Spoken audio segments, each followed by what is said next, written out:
All right. How's everybody doing tonight? So, I want to show you this arpeggio idea that everybody uses, but I like using it. And it's the 5 minor over the 7. So, in other words, if I'm playing an A7, I'm going to use the 5 minor, which is E. So, I'm going to use this E minor 7th arpeggio to build from and play some phrases from. So in other words, let me show you the arpeggio. Open E, G, B, and D.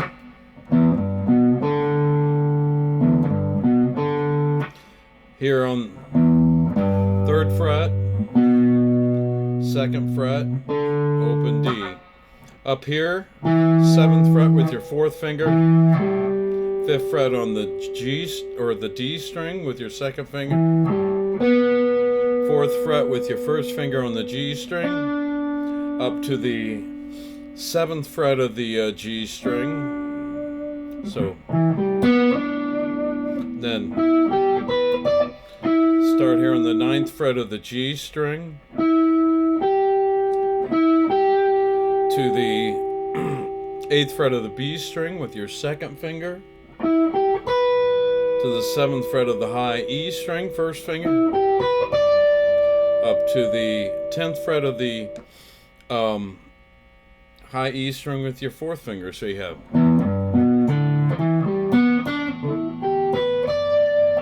So I play off of that arpeggio over a 7th, a A7 chord. So I would play a phrase like this.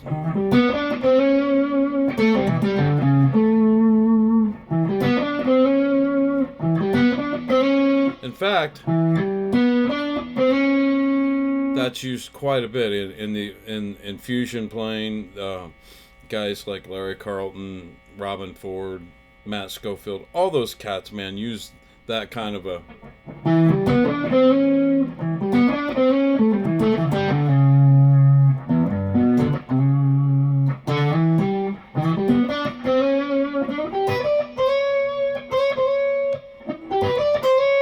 Just kind of takes you right back into, what you're doing, what the focus of the key center is. And you want to learn it all over the place.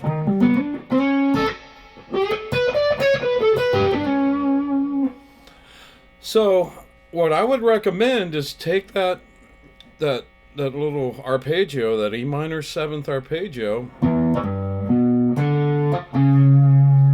and add that third, that major third, that from A, the C sharp note there,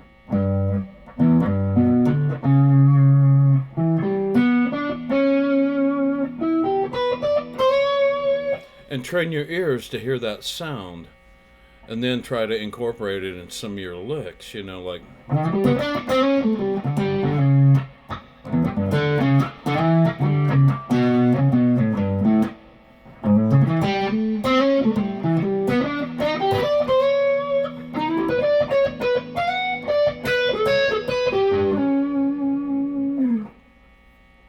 So, just wanted to show you that minor. I'll play over a track here and use that. And this is just going to be a track. It's a 1-chord vamp. And that's how I like to practice. I'm trying to learn something new. I think I've said this before, and I'll say it probably 100 more times. Because repetition is how we learn. You can't you can't become really good at anything unless you repeat. I don't care what you do. If you're an athlete, if you notice the great baseball, basketball, football, any kind of sports, those guys are out there repeating what they do so they can get better at it. So we're the same way, you want to get really good at playing your guitar, you just practice. And if you're working on focusing on, like playing this arpeggio, I put on this 1-chord vamp and then just play and try to incorporate that sound into what I'm doing. Use the other, use the minor pentatonic. Use that use the other parts of the of the other scales that we use to play blues with, but I just like to incorporate that E minor 7 lick, you know, that sound.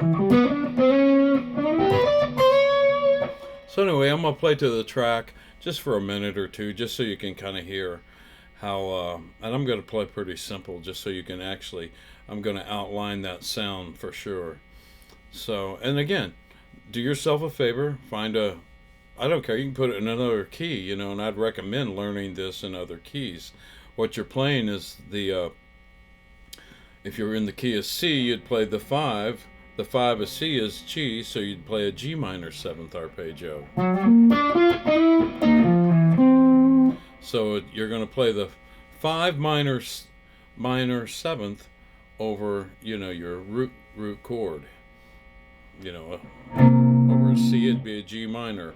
Over a D it'd be A minor 7.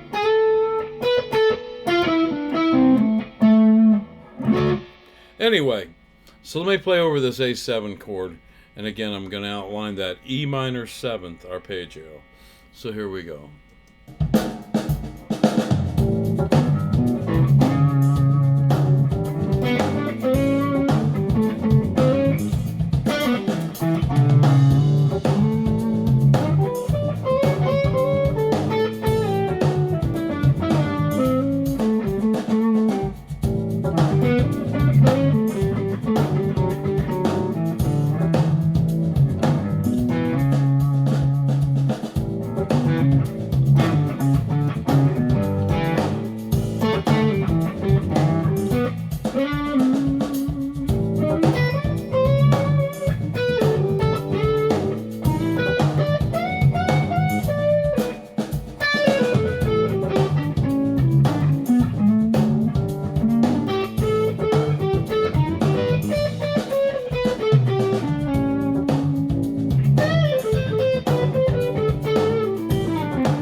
So anyway, take some time and work on that, playing that minor 7th, that E minor 7th over an A7 chord.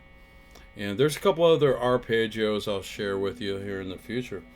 And, you know, it's not straight ahead sounding. I mean, you know,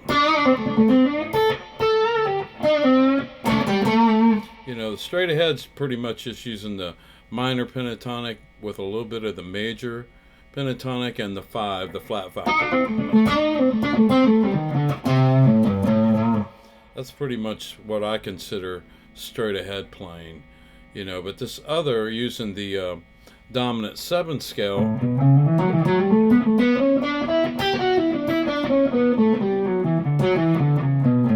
I know some people call that Mixolydian. I call it the dominant 7th scale because when I met Joe Pass, I mentioned modes to him, and it almost pissed him off. He says, "I don't use modes. I don't believe in modes." And I thought, wow, okay, because I mentioned the Mixolydian scale, playing that scale over a blues, and he's like, "No, that's not called a Mixolydian. That's a dominant 7th scale. Don't call it Mixolydian." He said, "Call it dominant 7th." So ever since I've met him and he told me that, I call it the dominant 7th scale out of respect, and just that he's probably more correct than some of these people that that use these modes. I just never got into modes, so like I said, I call it the dominant 7th scale. But this arpeggio is out of that dominant 7th scale. Anyway, work on it and come up with your own ideas. Make it your own, and put on a track, and just the track I got goes for like 17 minutes. I'll put that track on and jam all the way through 17 minutes and then start it over again. I might do this track for an hour, just trying to incorporate different kinds of sounds that I might be working on. And I believe that's how you have to do it. Again, repetition, repetition. All right, until next time, practice.